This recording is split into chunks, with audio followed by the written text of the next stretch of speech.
Good morning to all of you. Today we are going to discuss on factors involved in demand forecasting. आज की कक्षा में मांग पूर्वानुमान में शामिल तत्वों के ऊपर विचार करेंगे, चर्चा करेंगे। मांग पूर्वानुमान में प्रयुक्त तत्व।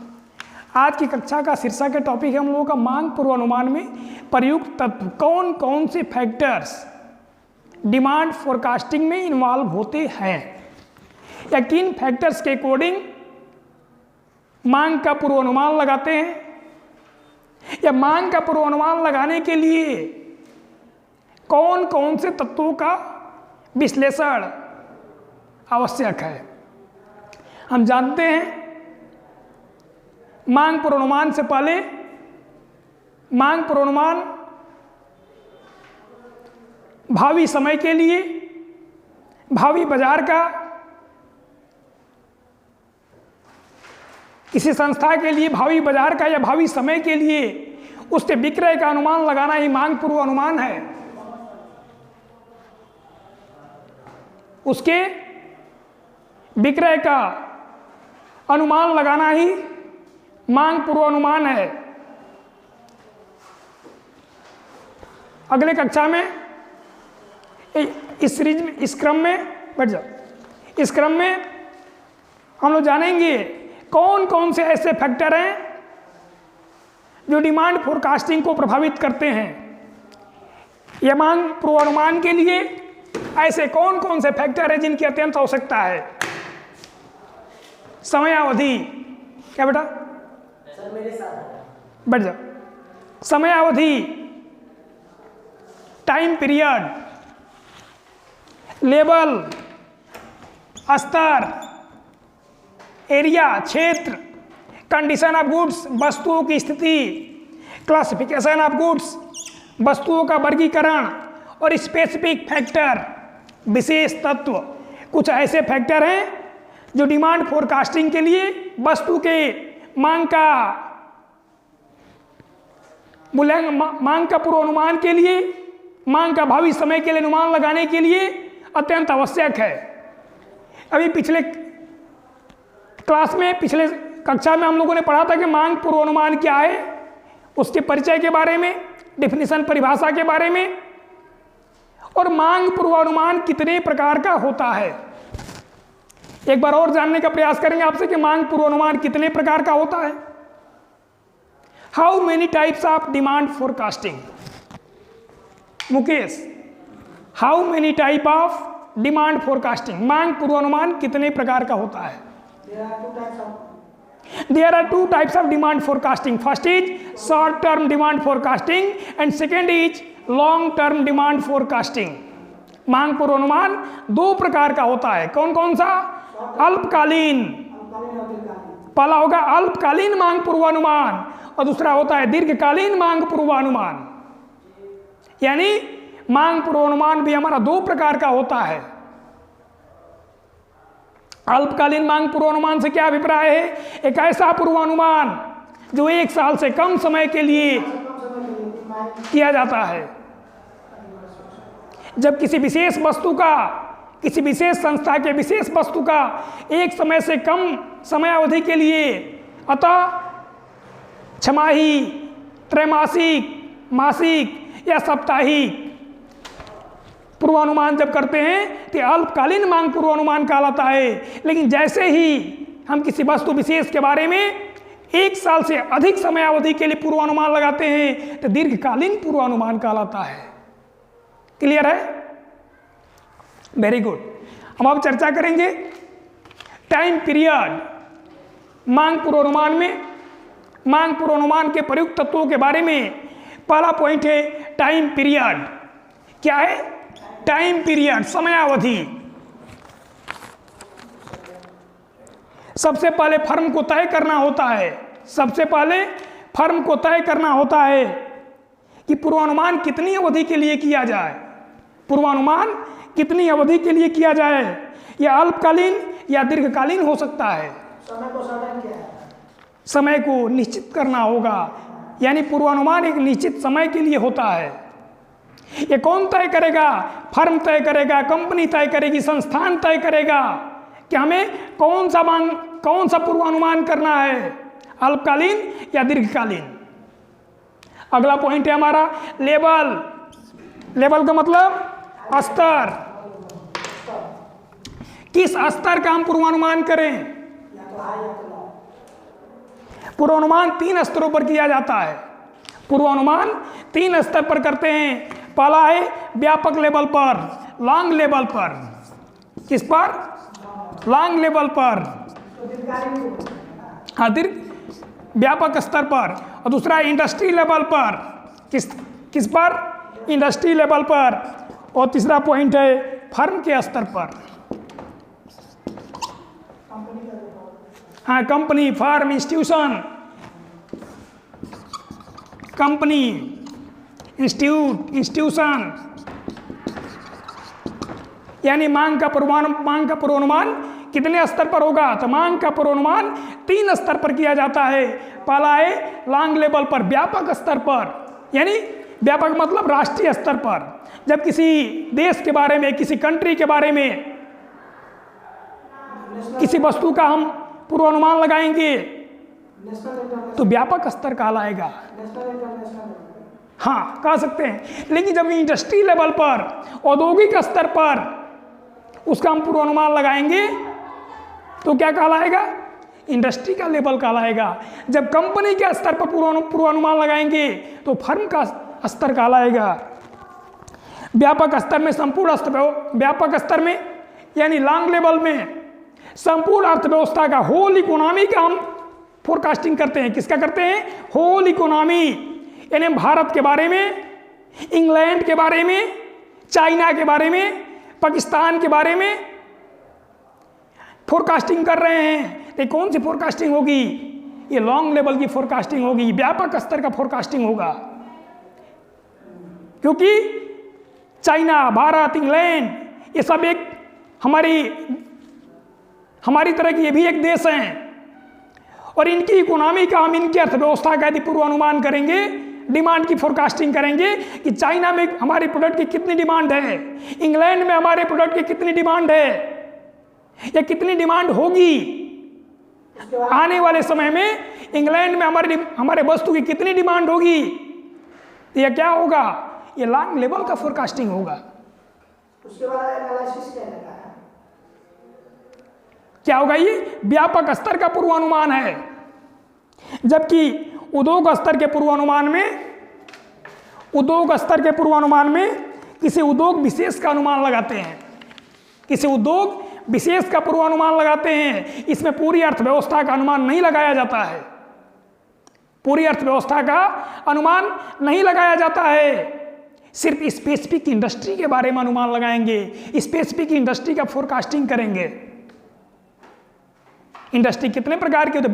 बहुत तमाम प्रकार की इंडस्ट्री है।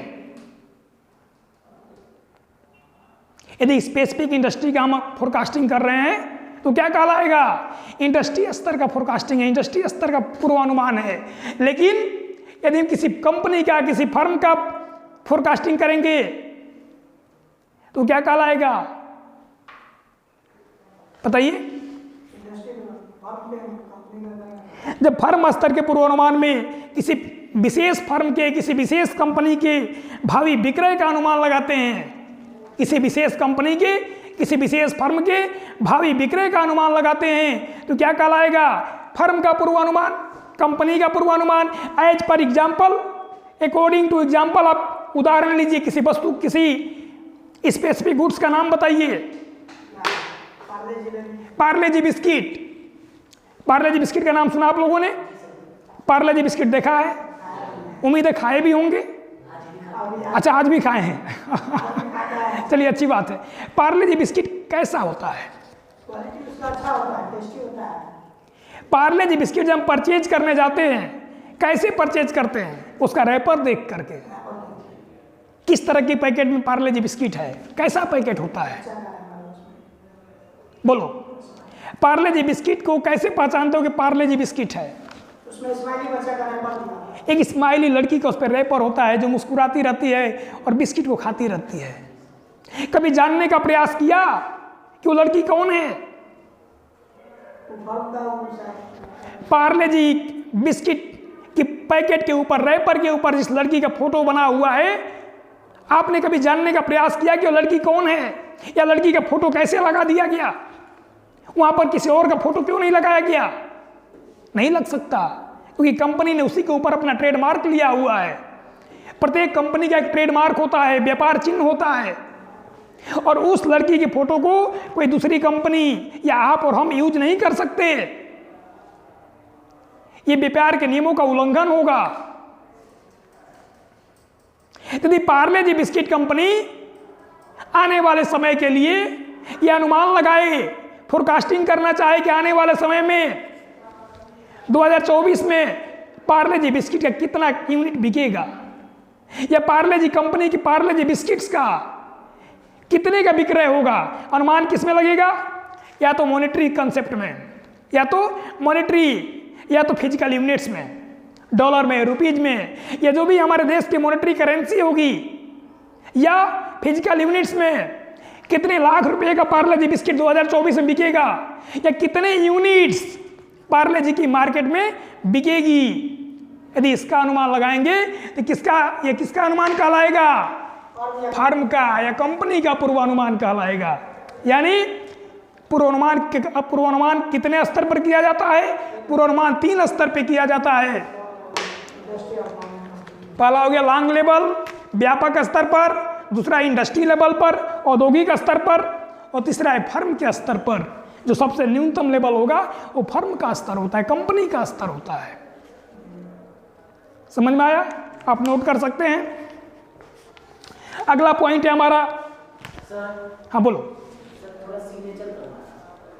क्या चीज का? पहले पढ़ा लेने दो। अगला है कंडीशन ऑफ गुड्स, वस्तु की स्थिति। अगला है कंडीशन ऑफ गुड्स, वस्तु की स्थिति। अब वस्तु की स्थिति से क्या समझते हैं? कंडीशन ऑफ गुड्स, वस्तु की स्थिति। मांग पूर्वानुमान की विधि वस्तु की स्थिति के अनुसार चुनी जाती है। मांग पूर्वानुमान की विधि, डिमांड फोरकास्टिंग का जो मेथड है, वस्तु की कंडीशन, वस्तु की स्थिति के अनुसार चुनी जाती है। वस्तु के स्थिति के अनुसार चुनी जाती है। जैसे प्रचलित या विद्यमान वस्तुओं के मांग पूर्वानुमान की विधियां, प्रचलित या विद्यमान वस्तुओं के मांग पूर्वानुमान की विधियां नवीन वस्तुओं से भिन्न होती हैं। नवीन वस्तुओं से भिन्न होती हैं। अभी आपने पार्ले जी बिस्किट का उदाहरण दिया था। कोई नए बिस्किट कंपनी मार्केट में दी आएगी तो उसकी कंडीशन पुरानी कंडीशन से डिफरेंट होगा। पुरानी वस्तु की जो कंडीशन होगी उससे डिफरेंट होगा, क्योंकि पुराना जो उत्पाद है, जो पुराना कंपनी है, उसका उत्पाद मार्केट में ऑलरेडी सर्वाइव कर रहा है। उपभोक्ता, कंज्यूमर उससे परिचित है। लेकिन यदि कोई नई कंपनी बिस्किट लेकर के मार्केट में आती है तो उससे हम लोग परिचित नहीं रहते हैं। तो उसके बारे में, उसको परचेज करने के बारे में, क्वालिटी क्या है, प्राइस क्या है, उपभोक्ता भी जागरूक होगा, तब जाकर के उसको परचेज करेगा। इसलिए उस वस्तु की, नवीन वस्तुओं की स्थिति पुरानी वस्तुओं की स्थिति से डिफरेंट होती है, भिन्न होती है। व्यवसायी के लिए वस्तु की स्थिति, व्यवसायी के लिए वस्तु की स्थिति व साधनों के अनुसार विधि का चयन करना सर्वोत्तम होता है। वस्तु की स्थिति और साधनों का चयन करना सर्वोत्तम होता है। अभी हम बात कर रहे थे एरिया के ऊपर, क्षेत्र के बारे में कैसे अध्ययन करेंगे। एग्जाम्पल लेते हैं, खाद्य तेल। खाद्य तेल से क्या समझते हैं? खाद्य तेल, खाद्य तेलों की मांग का पूर्वानुमान लगाना। खाद्य तेलों की मांग का पूर्वानुमान लगाना। सरसों तेल का नाम सुना आप लोगों ने? घर में खाना बनता है, सब्जी सरसों के तेल से बनती है, रिफाइन के तेल से बन सकती है, मूंगफली के तेल से भी बनती है, बहुत लोग बनाता है, घी से भी बनती है। तो यदि खाद्य तेलों का हम लगाएंगे तो खाद्य तेलों में सब कुछ आ जाएगा। रिफाइन भी आएगा, सरसों का तेल भी आएगा, बहुत सारे ब्रांड हैं। लेकिन यदि ये कहा जाए कि बादाम के तेलों का, मूंगफली के तेल का पूर्वानुमान लगाइए, तो उसका एक अलग हो गया। मूंगफली के तेल का पूर्वानुमान करें तो विशिष्ट पूर्वानुमान होगा। लेकिन यदि कहें कि खाद्य तेलों का पूर्वानुमान करिए, तो आप एक सर्वे के माध्यम से, एक क्वेश्चनायर के माध्यम से पता कर सकते हैं कि आप कौन सा तेल यूज करते हैं। क्लासिफिकेशन ऑफ गुड्स, वस्तु का वर्गीकरण। क्लासिफिकेशन ऑफ गुड्स, वस्तु का वर्गीकरण। क्लासिफिकेशन ऑफ गुड्स, वस्तु का वर्गीकरण। What do you mean by classification of goods? वस्तु के वर्गीकरण से आप क्या समझते हैं? मांग पूर्वानुमान की शुद्धता के लिए यह आवश्यक है, मांग पूर्वानुमान की शुद्धता के लिए यह आवश्यक है कि वस्तु को उसकी प्रकृति के अनुसार, वस्तु को उसकी प्रकृति के अनुसार उत्पादक वस्तुओं, अस्थायी उपभोक्ता वस्तुओं, अस्थायी उपभोक्ता वस्तुओं, नाशवान उपभोक्ता वस्तुओं में वर्गीकृत कर लिया जाए, उसको अलग अलग बांट दिया जाए, अलग अलग भागों में उसको एक्सप्लेन किया जाए। और अगला है पॉइंट हमारा स्पेसिफिक फैक्टर्स। स्पेसिफिक फैक्टर्स, विशिष्ट तत्व। विशिष्ट तत्व लास्ट पॉइंट है हमारा स्पेसिफिक फैक्टर्स। बाजार में प्रतियोगिता की स्थिति, बाजार में प्रतियोगिता की स्थिति, स्टेटस ऑफ कंपटीशन। आजकल लगभग हर बाजार में कंपटीशन है, हर बाजार में कंपटीशन है, प्रतिस्पर्धा है। ऐसा कोई बाजार नहीं जिसमें प्रतिस्पर्धा ना हो, ऐसा कोई बाजार नहीं है जहां प्रतिस्पर्धा ना हो। बिना कंपटीशन के बाजार आजकल है ही नहीं। चाहे वो जयनगर का बाजार हो, मधुबनी का बाजार हो, दरभंगा का बाजार हो, या ऑल ओवर इंडिया कहीं का भी बाजार है, हर बाजार में कंपटीशन है, क्योंकि विक्रेता बहुत ज़्यादा संख्या में है। यदि क्रेता ज़्यादा संख्या में है तो विक्रेता भी ज़्यादा संख्या में है, और जहाँ पर विक्रेता ज़्यादा संख्या में हो जाएंगे वहाँ कंपटीशन ऑलरेडी हो जाएगा, ऑटोमेटिकली कंपटीशन डेवलप हो जाएगी। क्योंकि विक्रेता का स्वभाव होता है कि अधिक से अधिक वस्तुओं का विक्रय करना, अधिक से अधिक वस्तुओं का लाभ के थ्रू, लाभ के अनुसार विक्रय करना, अधिक से अधिक लाभ कमाना, अधिक से अधिक लाभ कमाना। तो कंपटीशन तो डेवलप होगी ना। जोखिम की दशा, कंडीशन ऑफ रिस्क। यदि हम व्यापार करेंगे तो रिस्क होगा ही होगा। और व्यापार का एक लाइन है, व्यापार में कहा जाता है कि more than risk more than profit, more than risk more than profit. जितना ज़्यादा रिस्क लोगे उतना ज़्यादा लाभ कमाओगे। लॉस है, लेकिन बिना जोखिम लिए आप लाभ की कल्पना कैसे कर सकते हैं? बी पॉजिटिव, पॉजिटिव सोचिए। बिना जोखिम उठाए आप लाभ की कल्पना नहीं कर सकते हैं। सामाजिक शक्तियां, सोशल पावर। आज विशिष्ट तत्वों पर भी विचार आवश्यक होता है, आज विशिष्ट तत्वों पर भी विचार आवश्यक होता है। उदाहरणार्थ स्त्री वस्तुओं की मांग पूर्वानुमान को, महिलाओं की वस्तुओं की मांग पूर्वानुमान को सामाजिक तत्व सर्वाधिक प्रभावित करते हैं। यानी